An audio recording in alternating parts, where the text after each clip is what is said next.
परमेश्वर आपको क्या बताना चाहता है दास परमेश्वर के इस ज्ञान के माध्यम से कि आप यहाँ जिस दिन से दीक्षित हो जाते हो, आपका वो एक मानुष जन्म प्रारंभ होता है। उससे पहले आप मनुष्य शरीर अवश्य था, लेकिन कर्म मनुष्य के नहीं थे।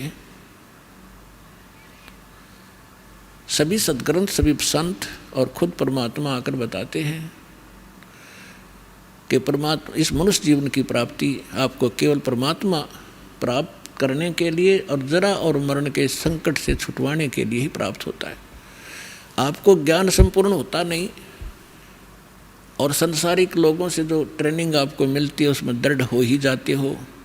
कोठी बना ले बेटा, उस लड़के ने देख ले थोड़े से दिन हुए नौकरी लगा था और 2 कोठी बना ली, तो हमारे वो इंजेक्शन लग जाते हैं। हम फिर वही टारगेट लेकर आगे चलते हैं नौकरी में या कोई बिजनेस में। कोठी बनाऊं, प्लाट लूँ, कार लूँ बढ़िया सी, और 1 मिनट में मृत्यु हो जाती है और कोठी कार धरी धराई रह जाती है। कबीर साहब कहते हैं राम नाम कड़वा लगे, राम नाम कड़वा लगे, ये मीठे लगे दाम, दुविधा में दोनों गए, भाई माया मिली ना राम। पुण्यात्मा, इस अध्यात्म मार्ग से जब आप परिचित हो जाओगे, आपको कोई किसी प्रकार की भी शंका डाउट नहीं रहेगा। जैसे आपको ज्ञान वही होता है, प्रमाण वही होते हैं, उदाहरण वही होते हैं जो रह रहकर पूरे वर्ष सुनाए जाते हैं। और आपकी आत्मा को ये ज्ञान और ये प्रमाण कितनी बार सुने उतनी बार अच्छे लगते हैं, तो आप स्वस्थ हैं।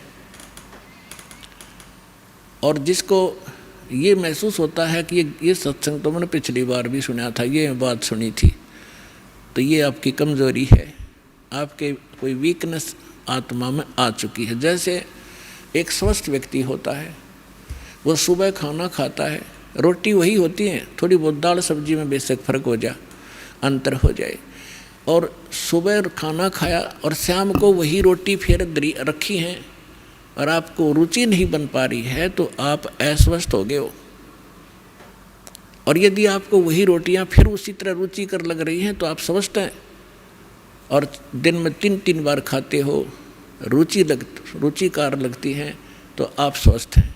इसी प्रकार अब ये ज्ञान वही है, और जितनी बार सुने और जितनी बार ये आपको उतनी ही बार आपको ये अच्छा लगना चाहिए, तो आप स्वस्थ हैं। अन्यथा आपको फिर कोई पाप कर्म ने घेर लिया। अब जैसे रोगी व्यक्ति है और वो भोजन प्रतिदिन खाता है 2-2, 3-3 बार, और जब वो रोगी व्यक्ति हो जाता है वो, तो उसको एक समय भी 1 ग्रास भी खाने की रुचि नहीं रहती। कारण क्या हुआ कि उस रोग ने उसके शरीर की व्यवस्था खराब कर दी। जो मीठी वस्तु थी, खाने योग्य पदार्थ थे, वो भी कड़वे लगने लगे। उसका तरीका क्या है? उसका तरीका ये है कि कड़वी, जैसे किसी को मलेरिया हो गया और उसने वो कड़वी कुनीन रोटियां तो भी कड़वी वो खानी पड़ेंगी, ना चाहते भी खानी पड़ेंगी, चाहे वो रुचि कर लगे चाहे ना लगे। उनके खाने से फिर धीरे धीरे बुखार ठीक होगा, जबर ठीक होगा, तो वह रुचि भूख बढ़ेगी और फिर स्वादिष्ट स्वस्थ होते ही फिर स्वादिष्ट हो जाएंगे। तो इसी स्वादिष्ट लगा करेंगे। इसी प्रकार ये सत्संग के अंदर ये दोनों डोज हैं। इसमें आत्मा का आहार भी है और ये ट्रीटमेंट, ये उपचार भी साथ होता है। जैसे कोई भक्त सत्संग सुन रहा है और ये मन में आता है कि तो पहले भी सुना था, तो बेशक आप ना चाहते हुए भी उठकर नहीं जाना चाहिए, उसको बार बार सुनना चाहिए। थोड़ी सी देर में आप देखोगे ओहो ये तो ठीक सी लगन लाएगी, तो उस ये कुनीन का काम भी करेंगी। ना चाहते हुए भगवान की महिमा को सुनते ही रहना चाहिए और ना चाहते हुए भक्ति जैसे मंत्र करने लगते हो, रुचि सी ना बनती, ना बनन दे। एक बार मंड जाओ करडे से होकर मन भागन दे, दूर थोड़ी देर भागेगा फिर आप पे सेट होगा।